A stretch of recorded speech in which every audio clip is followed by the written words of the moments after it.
Jemaat yang terkasih, kembali lagi bersama Resapi Renungan Singkat Pemelihara Iman GKI Klasis Bojonegoro.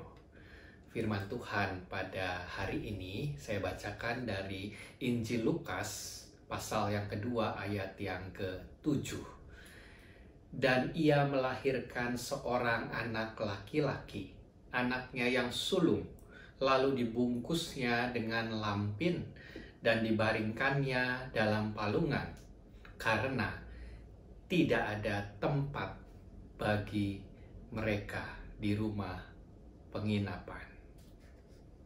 Bapak, Ibu, dan Saudara sekalian, betulkah tidak ada tempat untuk kelahirannya? Ya, 2000 tahun yang lalu ada satu malam yang luput dari pandangan orang-orang Yahudi pada saat itu, yaitu kelahiran Juru Selamat yang mereka nanti-nantikan. Kalau dibaca di dalam Lukas 2 secara keseluruhan, peristiwanya dimulai dengan adanya sensus penduduk atas perintah Kaisar Agustus yang membuat orang-orang pada saat itu harus pulang ke kampung halaman mereka, sehingga membuat penginapan menjadi penuh, orang sibuk reunian, ketemu dengan sanak saudara, dan akhirnya luputlah momen penting, yaitu menyambut kelahirannya. Sampai-sampai Alkitab yang tadi kita baca berkata tidak ada tempat bagi mereka di rumah penginapan. Kok bisa tidak ada tempat? Apa mungkin? Ya mungkin saja karena peristiwa tadi. Tetapi yang paling mungkin itu karena Sang Juru Selamat datang dalam kesederhanaan. Dia lahir dari orang biasa, dari tukang kayu. Bayangkan andai kata Yusuf berpakaian bagus layaknya bangsawan, bukan pakaian layaknya tukang kayu.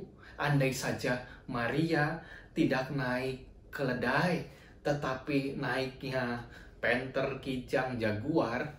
Jangankan untuk bayinya, untuk mobilnya pun pasti bakalan dikasih parkir khusus. Nggak mungkin tuh disuruh Pak mobilnya di garasi, di basement, atau lalu bayinya nanti lahir di gudang saja. Ya nggak mungkin, pasti ada tempat, pasti disediakan, pasti diusahakan. Tapi mereka luput karena Sang Juru Selamat itu lahir dalam kesederhanaan. Momen Natal selalu terselip pertanyaan bagi kita semua yang merayakan. Adakah tempat bagi Sang Juru Selamat itu hadir di dalam hidup kita? Ataukah kita juga sama, luput menyambut kelahirannya? Luput karena pelayanan online di mana-mana yang kejar tayang. Luput karena pandemi ini yang tidak kunjung berakhir. Luput karena kita kecewa nggak datang ke gereja, beribadah di gereja. Luput karena kita batal liburan. Luput karena tidak dapat merayakan Natal seperti biasanya, sehingga kita luput juga untuk menyediakan tempat baginya. Bapak, Ibu, dan Saudara sekalian, mari, apapun kondisi kita saat ini, jangan sampai kita tercatat di dalam sejarah seperti orang-orang 2000 tahun yang lalu yang luput menyambut kelahirannya. Tetapi ingatlah selalu bahwa Dia datang di dalam kesederhanaan. Sesederhana kita memaknai Natal tahun ini, sesederhana kita merayakannya dengan segala keterbatasan, kita menyambut kelahirannya. Tetapi apakah kita bisa tetap berlari dan berkata, "Mari Yesus lahirlah di hatiku. Ada satu ruang di hatiku untuk Engkau, lebih dari sekedar tempat menginap. Tetapi tinggallah, menetaplah di dalam kehidupan kita." Selamat menjelang Natal. Amin. Mari kita berdoa.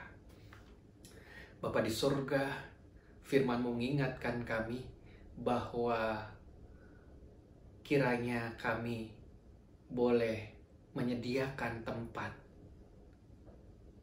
yang terbaik untuk Tuhan lahir di tengah-tengah kehidupan kami, dan menyadari bahwa Engkau lahir di dalam kesederhanaan, sehingga tidak luput sedikit pun dari kami memaknai akan kelahiran-Mu di tahun ini, tahun yang serba terbatas, lain daripada kebiasaan kami merayakan Natal. Tetapi biarlah kelahiran-Mu, biarlah kami tetap menyediakan tempat bagi-Mu yang terbaik di dalam kehidupan kami. Kiranya dimanapun kami berada, kami boleh memaknai arti kelahiran-Mu pada saat ini. Dan biarlah membuat kami setia kepadamu sampai pada akhir hidup kami. Dalam Kristus kami berdoa. Amin. Bapak, Ibu, dan Saudara sekalian, Dia lahir dalam kesederhanaan. Dia mengidentifikasikan dirinya sebagai orang-orang yang sederhana. Maka sediakanlah tempat baginya, lebih daripada sekedar tempat menginap. Amin. Tuhan memberkati kita sekalian.